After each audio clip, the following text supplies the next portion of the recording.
ya dijebol, yaitu asli jadi bukan masjid.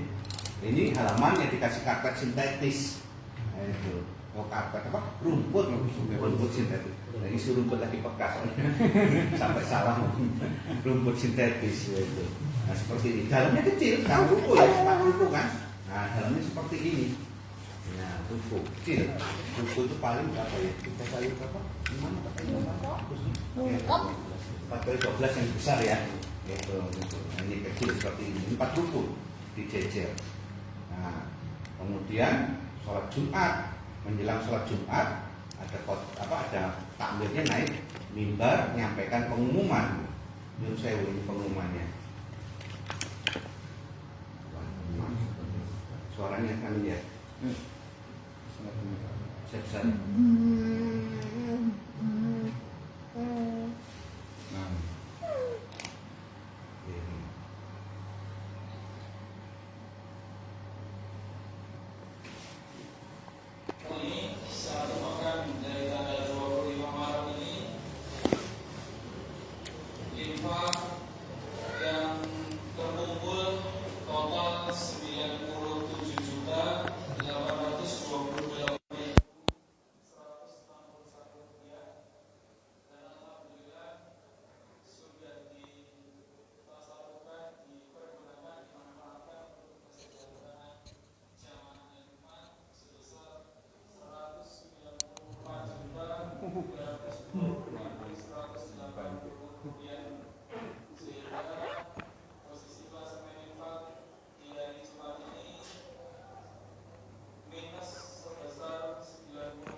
Bukan 1 bulan di antar Jumat.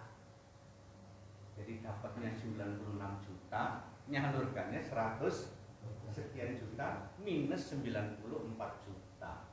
Menurut saya otomatis mencolok Pak. Karena kan saya kerjaannya kan mengumpulkan zakat infak sedekah. Ya lewat lajis tadi masuk. Masuk. Serius ini. Gitu. Saya pertama belum gubris. Saya ke sana lagi ketika sholat Jumat, lagi-lagi minus. Sholat Jumat ke sana lagi-lagi minus. Bahkan pernah minusnya begini, dapatnya 200, nyalurkannya 300 dalam 1 minggu. Bukan terus ribu ya Pak ya, terus juta langsung. Ya saya cari Pak, saya kan penasaran, pengen ketemu ownernya. Ownernya ternyata masih anak muda, namanya Mas Nanang.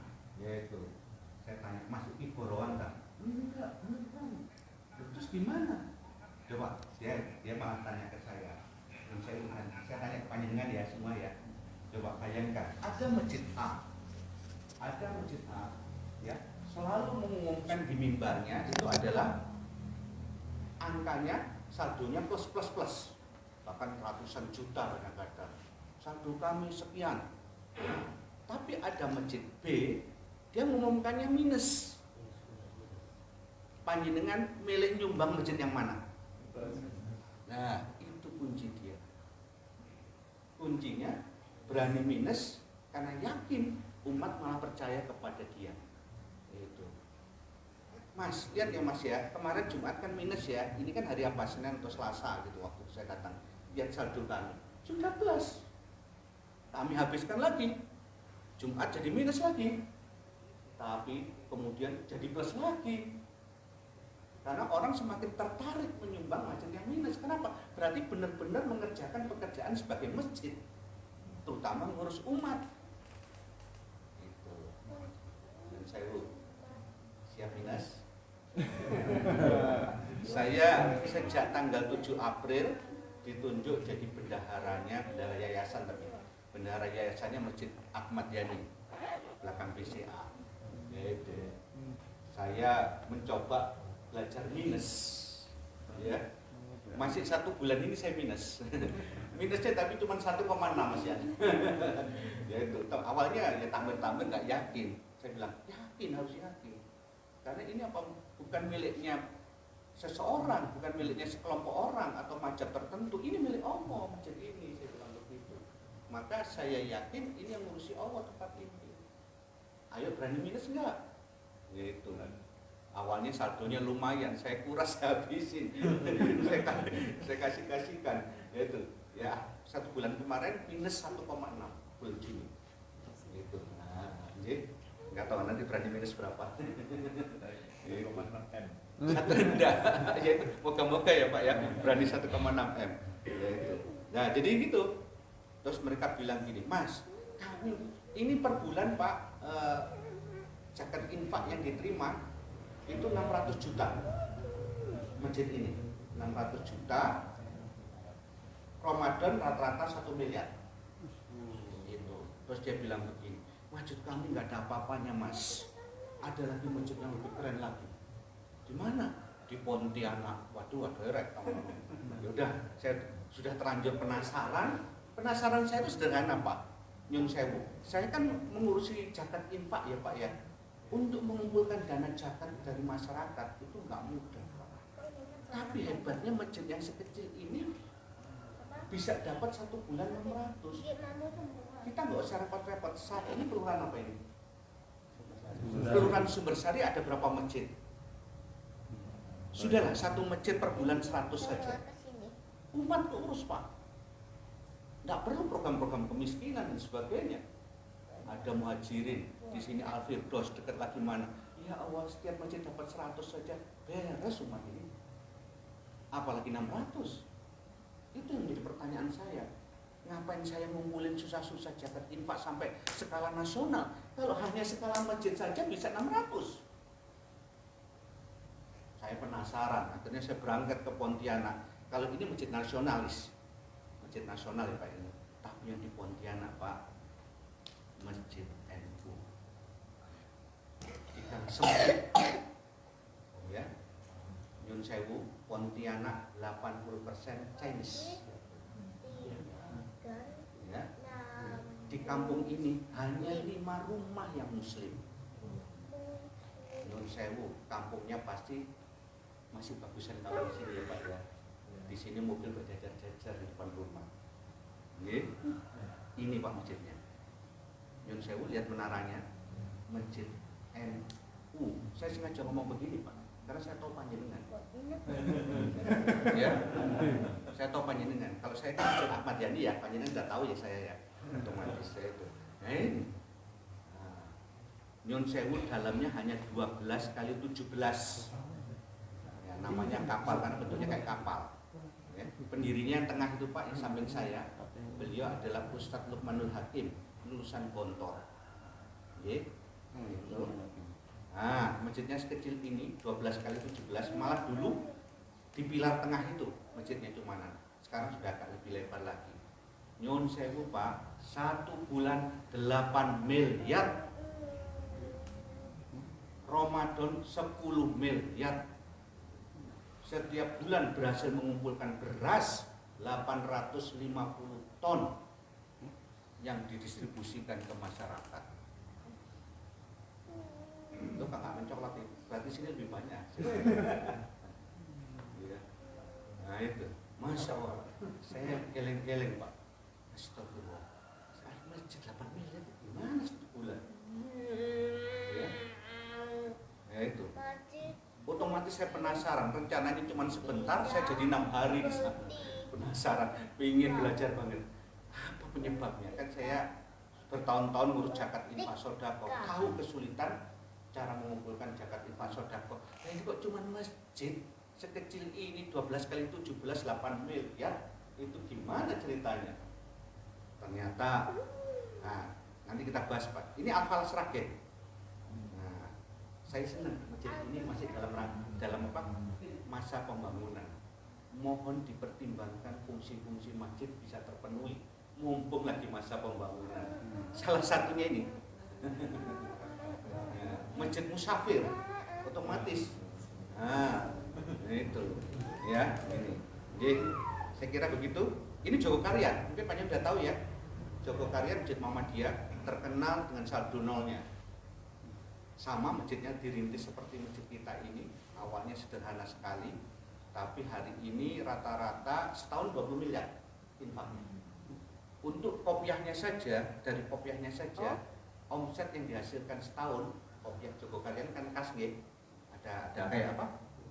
Nah, itu. Nah, dari kopiannya saja 2,3 M omsetnya. Punya hotel, punya macam-macam.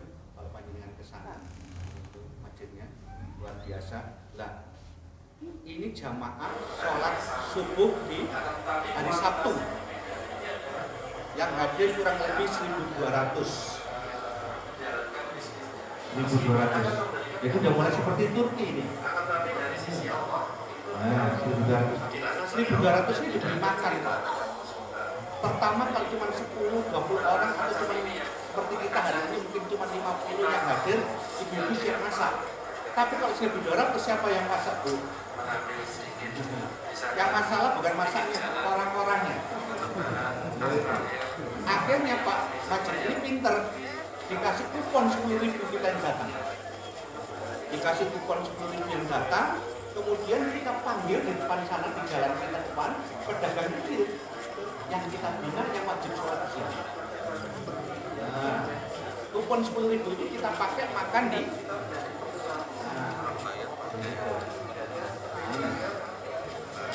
Nyun Sewu, kita garis bawahi. Ini waktunya subuh. Jadi, nah lagi ada kuponnya Pak. Lagi ada kuponnya. Nah.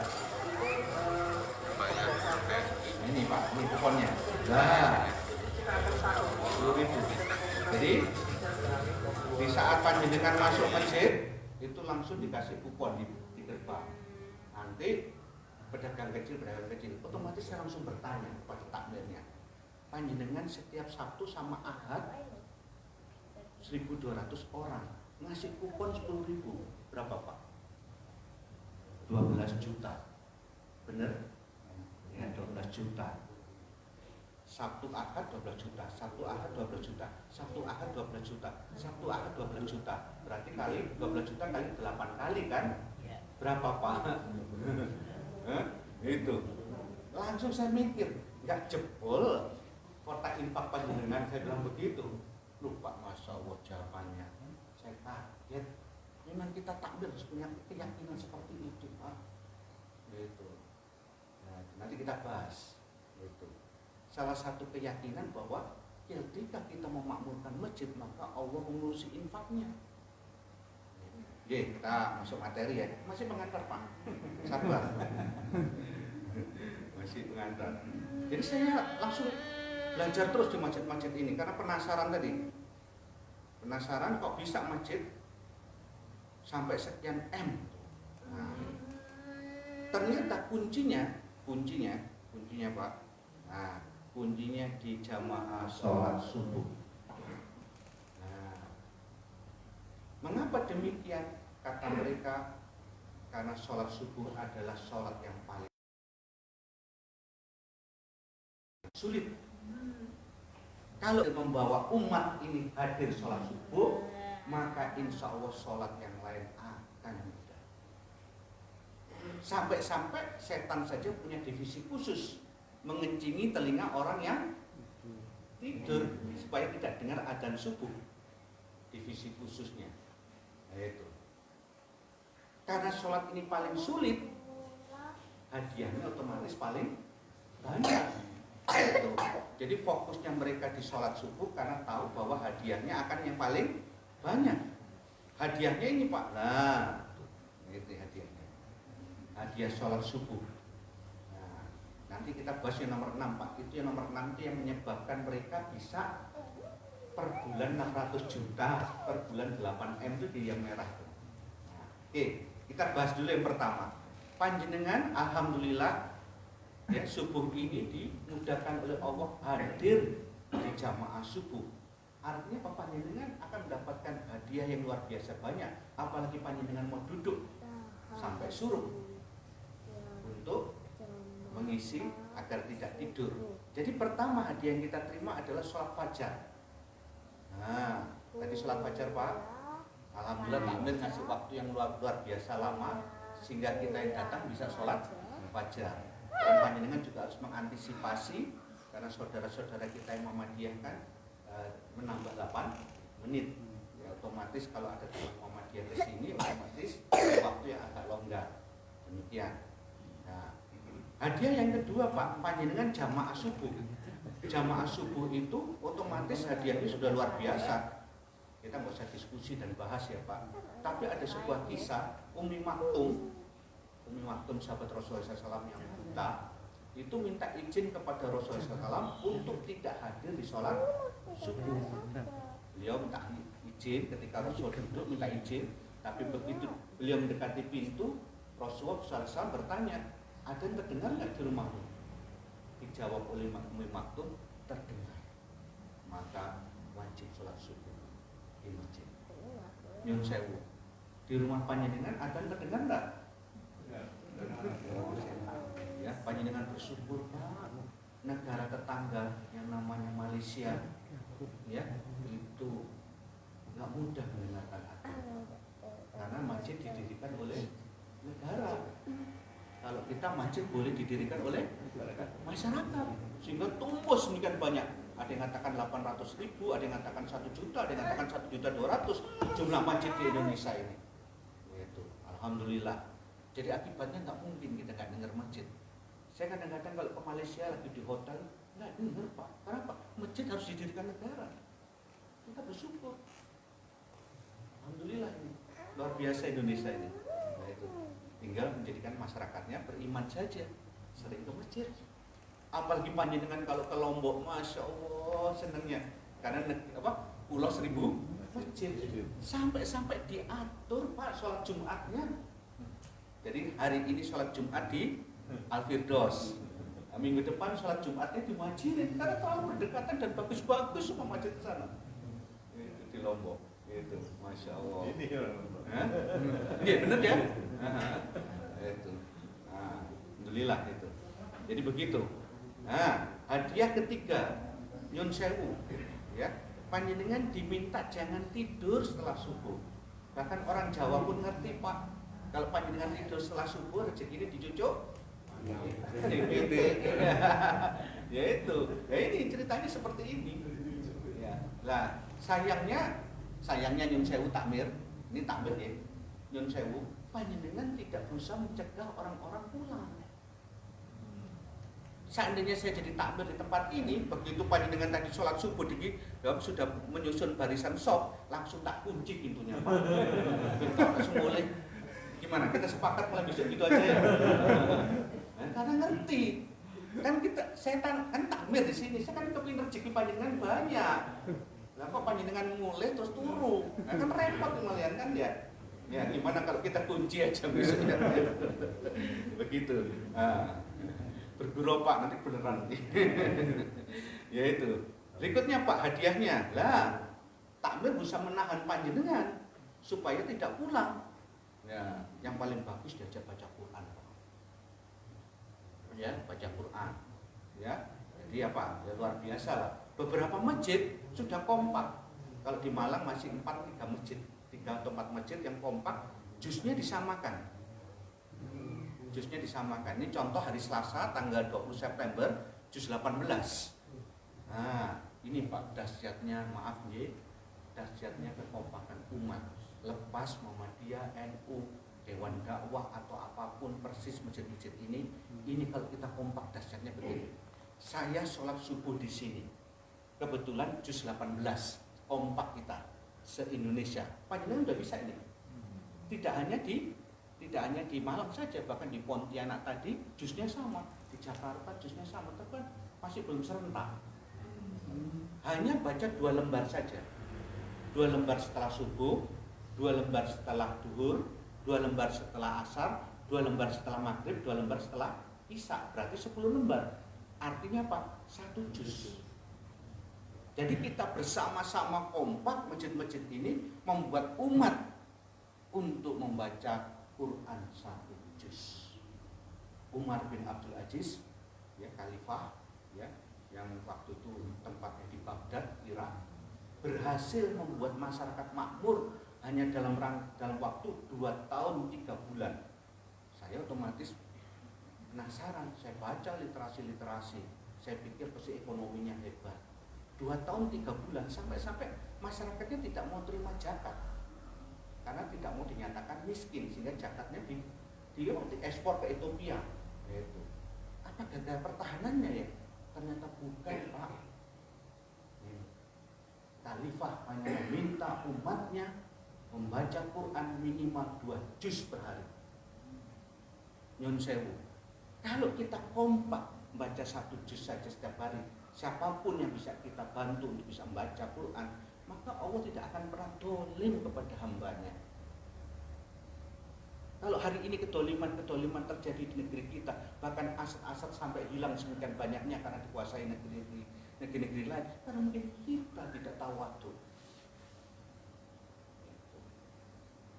Kalau seandainya kita kompak, saya seandainya subuh ini baca 2 lembar di Masjid Al-Firdaus, ya, kemudian duhur saya sholat di Muhajirin, melanjutkan baca 2 lembar yang juznya sama. Kemudian saya sholat di Unibro Raden Patah, sama, melanjutkan 2 juz.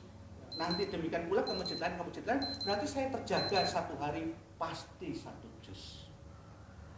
Seandainya masjid-masjid ini kompak. Yang kompak masih kami, ada lagi masjid di Dau yang sudah kompak dengan kami, jadi kita sama-sama, bahkan beberapa masjid se-Indonesia sudah kompak. Jadi inilah pentingnya.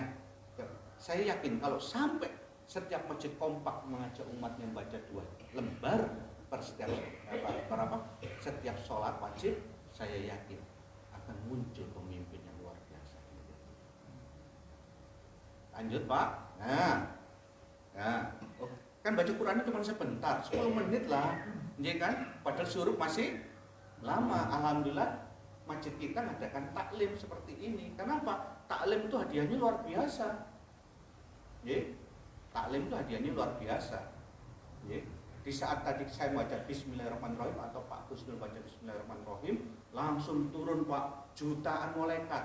Malaikat itu bukan dalam rangka mendengarkan ceramah saya, karena mereka nggak ngerti bahasa kita. Mereka hanya duduk di antara kita saat ini untuk meminta doa rahmat sama ampunan buat kita. Hadiahnya luar biasa ini. Kalau panjenengan masjid kita bisa adakan taklim, tapi ustadznya kan harus bayar, harus ngasih kafalah, padahal kas masjid kurang. Gak usah repot-repot, ayo kita gantian membaca Riyadhus Shalihin atau Bulughul Maram atau kitab-kitab yang lain. Di antara kita gantian. Yang penting kita duduk menunggu sampai suruh. Rahasianya di situ. Berikutnya, Pak, nah nomor 6, Pak. Ya, seandainya bisa diberi kesempatan, setiap subuh mohon takmir mengedarkan kotak infak. Karena sebenarnya rahasianya adalah ini, Pak. Nah, di saat subuh, ya, ada 2 malaikat turun selain malaikat majelis tadi ya, kalau majelis taklim ya. Itu ada 2 malaikat turun, 1 malaikat bertanya, siapa yang lagi bersedekah? 1 malaikat bertanya, siapa yang lagi pikir? Nyun sewu. Tadi kan dikatakan subuh di saatnya malaikat membagi rezeki. Kita lagi, malaikat lagi membagi rezeki. Lah kok hebat banget, panjenengan malah sedekah. Panjenengan punya 2 anak. Ya, anak pertama panjenengan kasih uang saku, langsung dikekep duitnya. Duitku. Nggak mau diminta apapun oleh orang lain.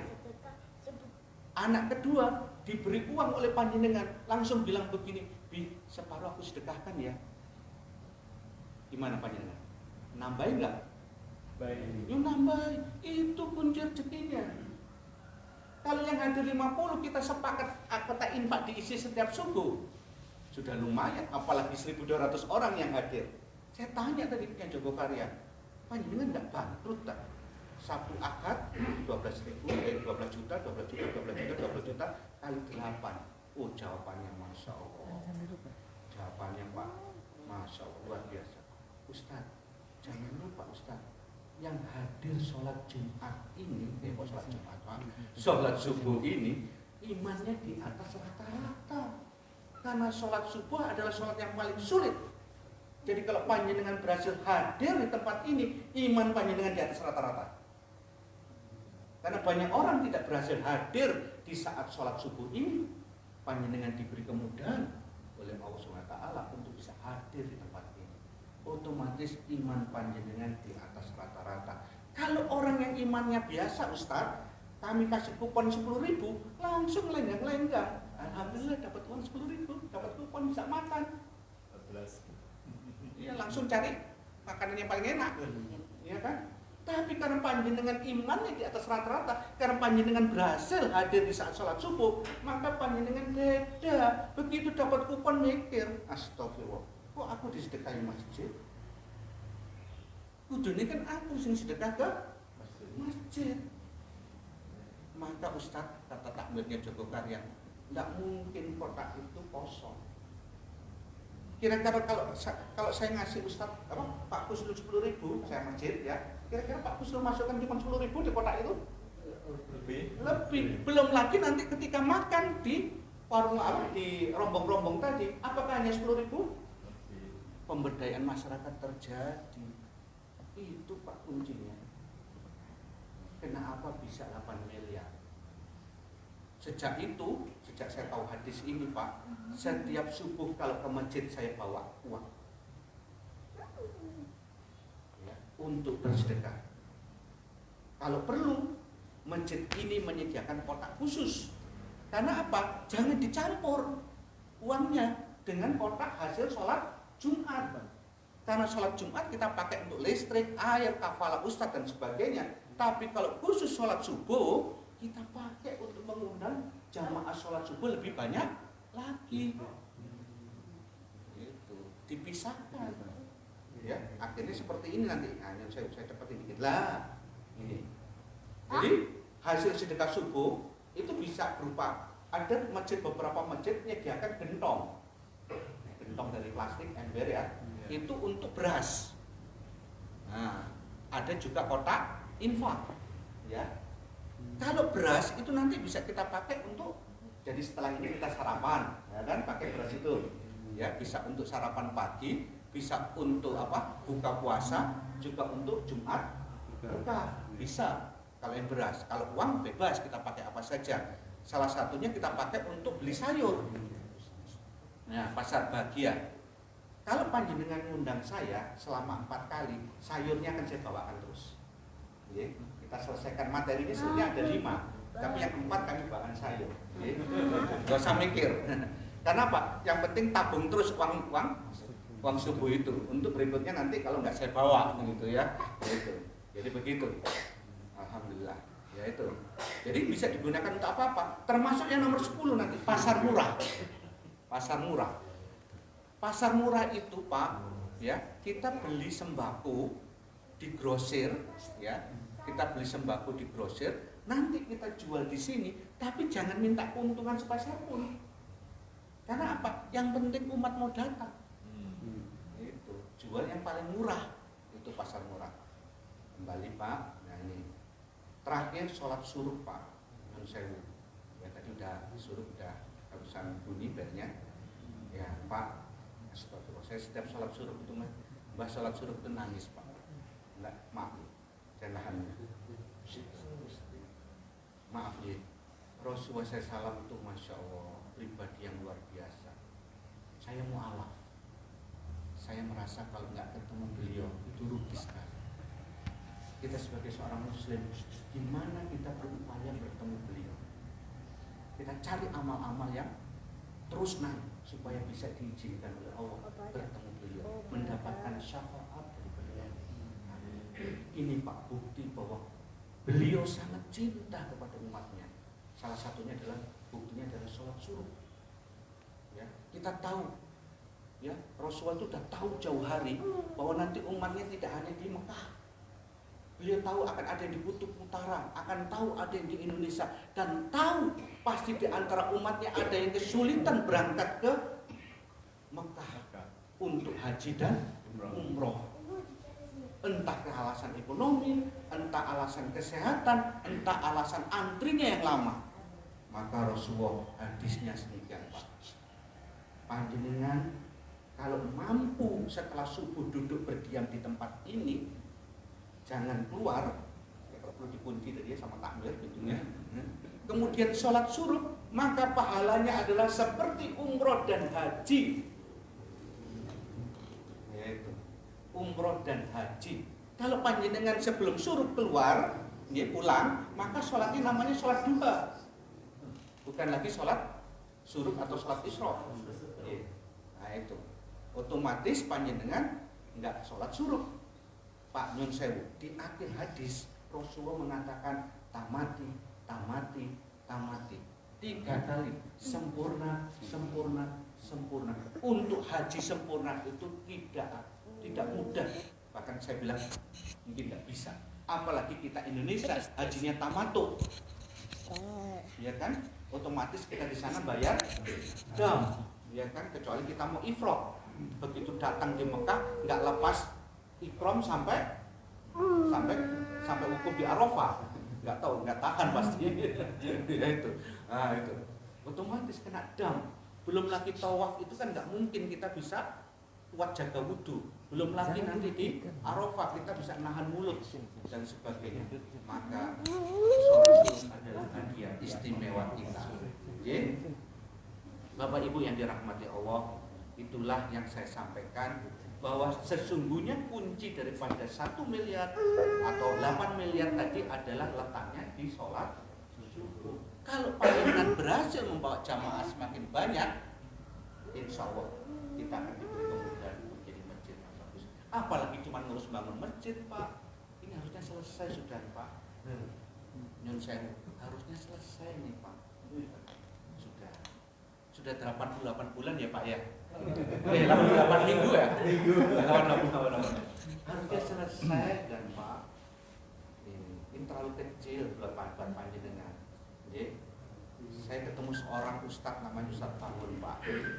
Ya, dia memimpin masjid di rumah Klaten. Gitu. Ya, masjidnya awalnya kecil di pinggir sawah, tapi hari ini jadi bagus besar dan jamaahnya udah ratusan. Setiap subuh itu 600 sampai 700. Nah, beliau terus kemudian saya lagi ngisi di sana, ayo saya kepingin main di rumah panjenengan, kan daerah pertanian ya, saya ingin main di rumah panjenengan. Jangan Ustaz, jangan main ke rumah saya. Kenapa? Rumah saya itu nggak pernah saya renovasi sejak dulu. Kenapa nggak direnovasi? Karena saya khawatir saya lebih betah di rumah daripada di masjid. Masya Allah.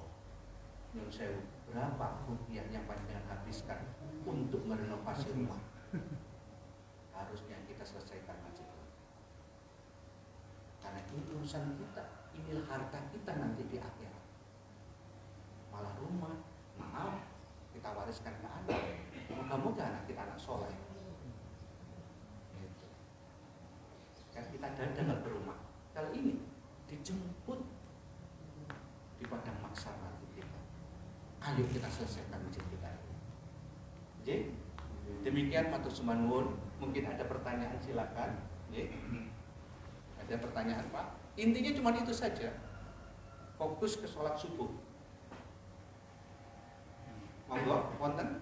Dadah. Jelas. Ya. Jelas semua. Jelas jadi prakteknya. Nah, jadi. Betul, ada pertanyaan ini. Ini kayaknya sih hampir semua masjid ada, walaupun tidak banyak, ada 1-2 pengurus atau takmir yang punya pikiran yang seperti yang mungkin saya tanyakan ini. Seringkali kita, apalagi di saat ini, yaitu adanya saudara-saudara kita yang berprofesi sebagai ojek online. Seringkali masjid itu menjadi pangkalan tempat orang yang itu, kemudian pada saat mendekati azan itu justru yang tadinya sudah sangat banyak, mungkin puluhan orang yang kita berharap kalau itu semuanya ambil air wudhu kemudian ikut sholat berjamaah sudah jadi rapi. Tapi seringkali malah kebalikannya, pagi sampai dengan mendekati azan full, begitu azan mendekati azan hilang, Kabur semua. Nah ini mungkin perlu yang bisa menjadikan kita sebagai pengurus masjid tidak merasa kok begitu ya, atau pertanyaan-pertanyaan itu tidak ganjil. Mungkin itu Mas. Alhamdulillah. Sebetulnya itu jawabannya di materi ketiga, bukan saya loncat. Moga-moga nanti kita bisa lanjut ya. Amin. Intinya sederhana Pak. Panjenengan itu nomor satu, Pak. Panjenengan adalah nomor satu. Karena panjenengan orang yang sampai sholat subuh saja dibelani ke tempat ini. Panjenengan orang nomor satu. Sudah hijrah dan mau totalitas. Mungkin ada ya di antara kita itu masih nomor dua. Sudah niat hijrah tapi belum totalitas.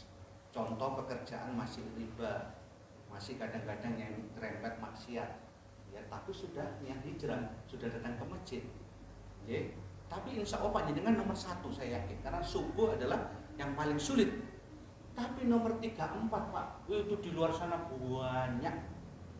Bahkan mungkin mereka tidak pernah nginjak masjid. Syukur-syukur nginjak masjid setiap Jumat, syukur-syukur nginjak masjid setiap sholat Id. Tapi mungkin mereka tidak pernah nginjak masjid. Pada suatu hari masjid Al-Islah Bumi Ayu, kan kami bantu sayur juga. Ya, ketika saya lagi duduk di serambinya begitu, tahu-tahu takmirnya bilang gini, lihat Ustaz, itulah ada ibu-ibu pakai daster, sudah nggak berhijab pakai daster, ikut ngambil sayur, nggak ikut sholat subuh. Gimana Ustaz? Dilarang nggak? Jangan, saya bilang begitu. Dia nomor 3. Syukur-syukur gara-gara sayur nginjak lantainya masjid walaupun cuma terasnya. Maka pendidikan berikutnya serahkan Allah. Proses hidayah ini serahkan Allah. Panjenengan harus yakin. Seperti saya yakin. Saya kan kadang-kadang maaf ya, lagi nyetir mobil tahu-tahu ada pengamen di lampu merah. Ya kan, kebanyakan orang kan menyatakan jangan diberi. Nanti menjadi kebiasaan. Atau mungkin terpaksa diberi tapi dengan marah. Karena khawatir mobilnya dirusak atau sebagainya. Jangan, kalau saya marah saya berikan dalam keadaan hati saya harus ikhlas. Karena ketika memberi dalam keadaan ikhlas, maaf ya, maka uang itu menjadi uang halal buat dia. Kalau panjenengan memberikan dalam keadaan marah, uang itu menjadi uang haram buat dia. Karena panjenengan terpaksa kan. Kalau kita berikan menjadi dalam keadaan ikhlas, uang itu menjadi uang halal. Kemudian dibelikan dia teh cuman satu karet, satu bungkus, ya satu bungkus, diminum Pak, membasahi jantungnya, membasahi badannya, uang halal. Maka urusan hidayah, urusannya Allah. Jangan ragu, walaupun mereka cuma mampir duduk di sini, tiduran di kamar luar, ya beri mereka minum. Kalau perlu beri makan. Karena kita kumpulkan dari kesadaran kita, dari infak sedekah, dan kita tidak merasakan berat, ikhlas, tunggu Pak tanggal mainnya. Saya bilang gitu juga ke Masjid Ahmad Yani. Kasih minum mereka, kasih charger. Karena mereka butuh charger kan, butuh listrik. Biarkan saja, tapi Ustaz, nanti kan kadang-kadang mereka kabur. Itu urusannya Allah, bukan urusan kita. Urusan kita adalah membantu mereka semakin mudah masuk masjid kita. Itu jawaban saya. Jangan gelo Pak, itu juga saudara kita. Dia nomor 3. Malah banyak saudara kita masih nomor 4, ngakunya Islam tapi malah musuh Islam. Di mana? Di YouTube banyak. Nah, itu. Nah, maka kita bersyukur karena kita termasuk 1 dan 2. Alhamdulillah, ini rasa cinta Allah kepada kita. Ayo kita bagi cinta ini kepada kelompok 3 dan 4. Itu. Pernah lagi saya bantu sayur di Gunung Semeru, namanya masjid Al-Husna. Ya itu. Muslim hanya berapa persen itu. Nah, sayurnya masih sisa. Saya bilang, depan Islam atau Kristen? Kasih. Ya. Saya bilang gitu. Kasih. Saya bilang gitu. Karena urusan hidayah urusannya Allah. Tapi ini sayur yang dikumpulkan dari uang infak kita, bukan uang zakat ya. Kalau uang zakat kan khususnya hanya boleh untuk malah kan. Ya, ada ketentuannya 8 asnaf kan. Uang infak. Ini dimakan sama dia. Siapa tahu hatinya yang lagi hitam itu menjadi putih sehingga mau datang ke masjid. Demikian Pak Fadil deh. Mudah-mudahan bermanfaat bagi kita semua. Ada lagi mungkin? Ini monggo. Assalamualaikum warahmatullahi wabarakatuh. Waalaikumsalam. Terima kasih Pak yang memberikan kepada saya. Bagaimana kita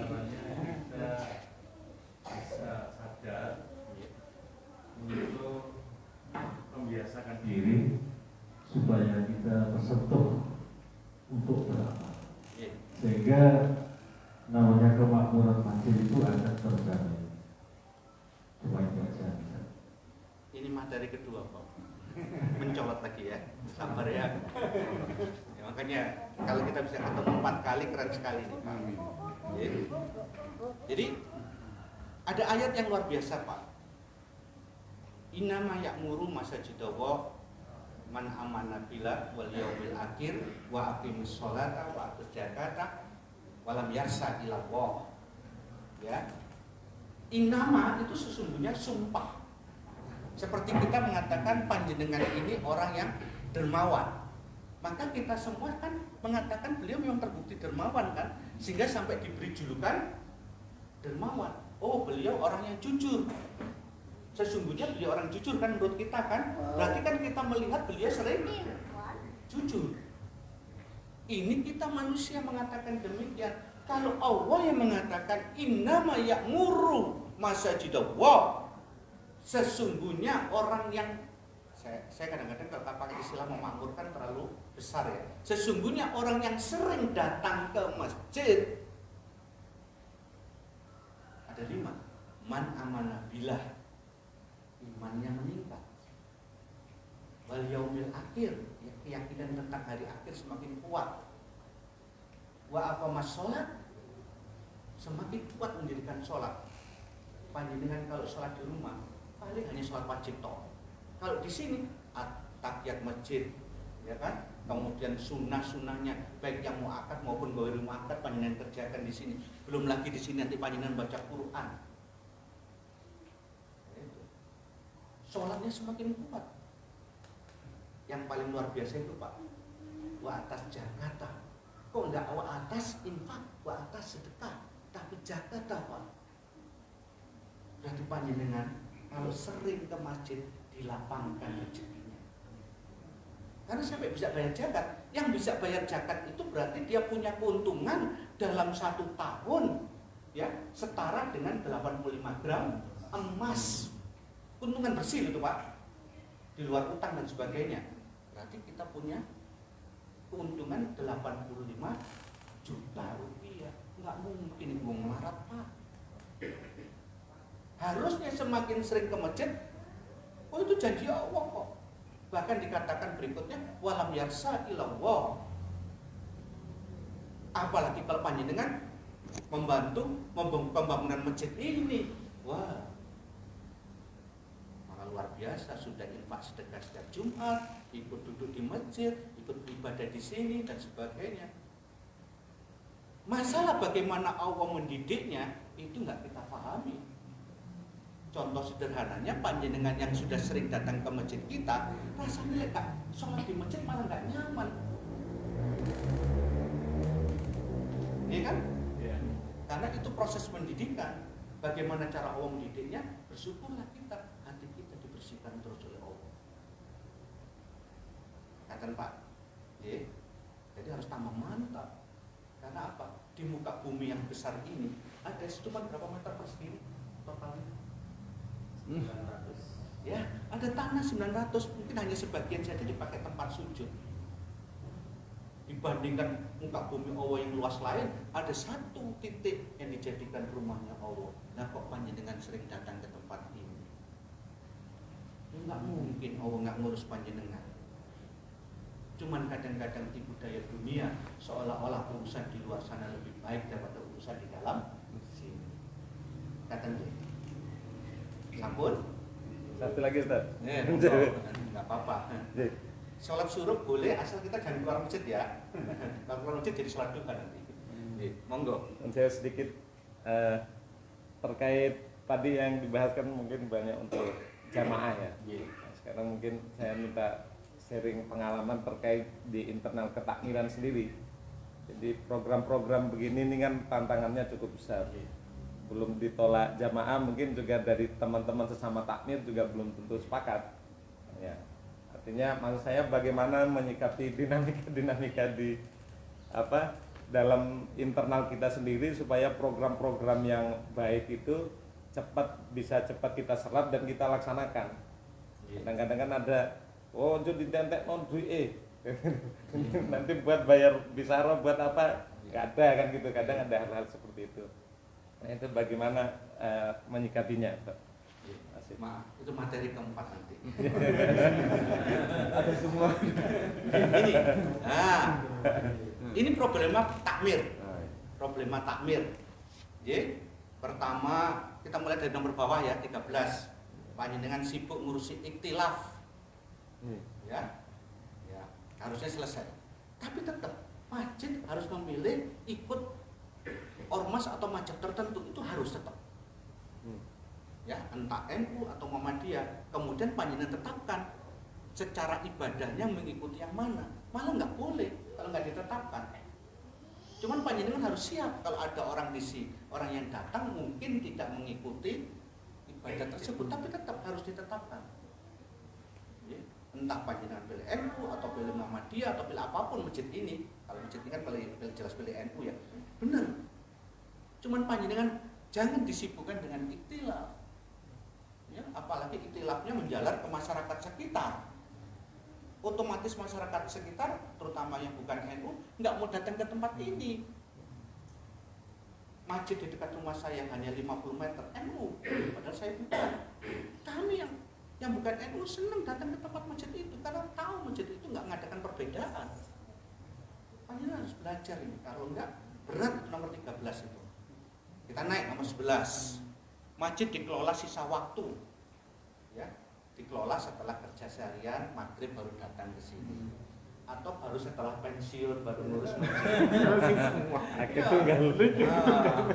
Masjid-masjid yang besar-besar tadi, ya, yang jumlahnya infaknya MM-an, itu sudah ada manajernya.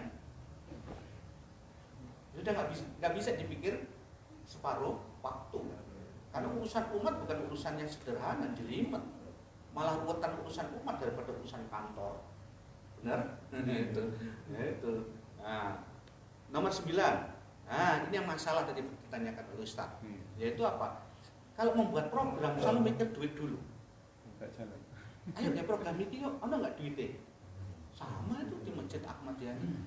Ya, itu. Saya buktikan mulai hari Kamis ya, Kamis atau Rabu, mulai Rabu saya buat pesantren liburan. Ngundang anak-anak kecil datang ke masjid, ya, tanpa disiapkan uang oleh masjid. Ya, Masya Allah Pak, begitu saya bilang kita buat pesantren sebentar saja setelah duhur sampai sekitar 1 jam kita kumpulin anak-anak baca Quran dan hafalan, kemudian yang nyumbang kue, nyumbang macam-macam muncul. Kemarin kita bahas tentang koper peralatan jenazah. Teman-teman bingung, Ustaz, peralatan kita udah semakin jelek, kopernya juga semakin jelek.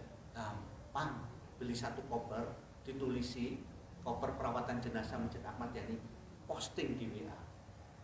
Tunggu beberapa koper akan datang. Jangan khawatir, itu urusannya Allah, bukan urusan kita. Urusan kita malah menyiarkan. Kalau panjenengan malah gara-gara uang nggak berani menyiarkan, maka tugas takmir gagal. Siapkan. Tapi sebaliknya sebagai jamaah, ya, panjenengan harus pilih bersedekah ke masjid lebih penting daripada maaf diambur-amburkan uangnya kepada hal yang tidak tentu. Kita support takmir kita. Nomor 6, yaitu ya, yang sewu, hati-hati, terutama panjenengan lagi bangun itu. Biasanya kecampur itu. Karena Pak lagi fokus bangunnya, pokoknya duit masuk kayak ngecor, duit masuk kayak ngecor gitu kan. Bahaya. Pada zakat itu cara penyalurannya beda, infak cara penyalurannya beda, wakaf cara penyalurannya beda. Moga-moga panjenengan tidak keliru ini. Ya, karena kebanyakan masjid yang lagi ngecor, nomor 6 itu bermasalah itu. Dicampur-campur karena kepingin nggak ngecor ya kan. Beda. Itu. Harusnya uang zakat malah membantu orang datang ke sini. Gimana cara datangnya? Nanti kapan-kapan kita bahas. Ya, kita kirim apa? Kita kirim beras ke orang fakir miskin di sekitar sini. Kemudian kita ajak sholat. Kan begitu. Ya, dibanding dipakai ngecor. Ya, itu. Zakat jelas nggak boleh pakai ngecor, Pak.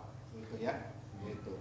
Nomor 3, wah ini hari ini karena Rasulullah SAW mengatakan di akhir zaman nanti masjid didirikan bermegah-megah. ya, tapi sepi daripada jamaah.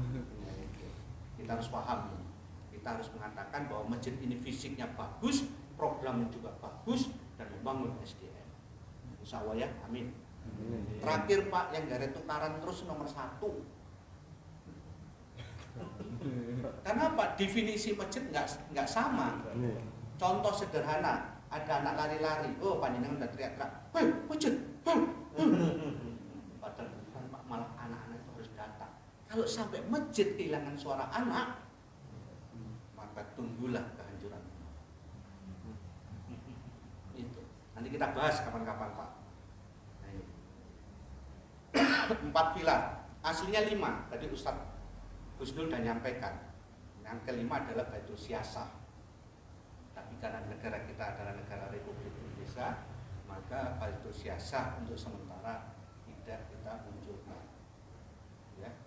Aslinya Rasulullah nomor 5 ada Baitul Siasah. Ya. Oke, saya kira begitu Pak. Ya. Mugi-mugi berkah. Amin. Semuanya. Mungkin ibu-ibu ada yang bertanya. Bu, nyun sewu Bu, kita bahas sayur nggih Bu nggih. Nah, sebetulnya sayur, pasar murah dan sebagainya itu fokus utamanya ibu-ibu. Mengapa demikian? Ketika menunggu suruh, yang paling susah itu bukan bapak-bapak, ibu-ibu. Mengapa? Karena dia berpikir menyiapkan makanan, menyiapkan macam-macam buat keluarganya. Otomatis duduk seperti ini saat suruh, apalagi ini kita lama-lamakan, yang paling susah ibu-ibu. Kita sebagai takmir pengertian, Bu, nggak usah khawatir, pulang langsung bawa sayur, tinggal numis Bu. Nah kan begitu, benar? Nah, mengapa kita pilih sayur? Karena sayur paling murah. Coba kita ganti beras, gula, mahal.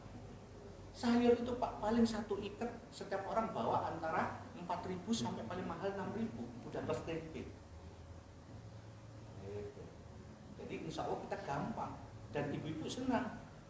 Apalagi nanti kemudian sudah ada sarapan paginya. Kita bilang ke ibu-ibu begini, Bu, alhamdulillah kotak infak subuh dan semakin hari semakin banyak.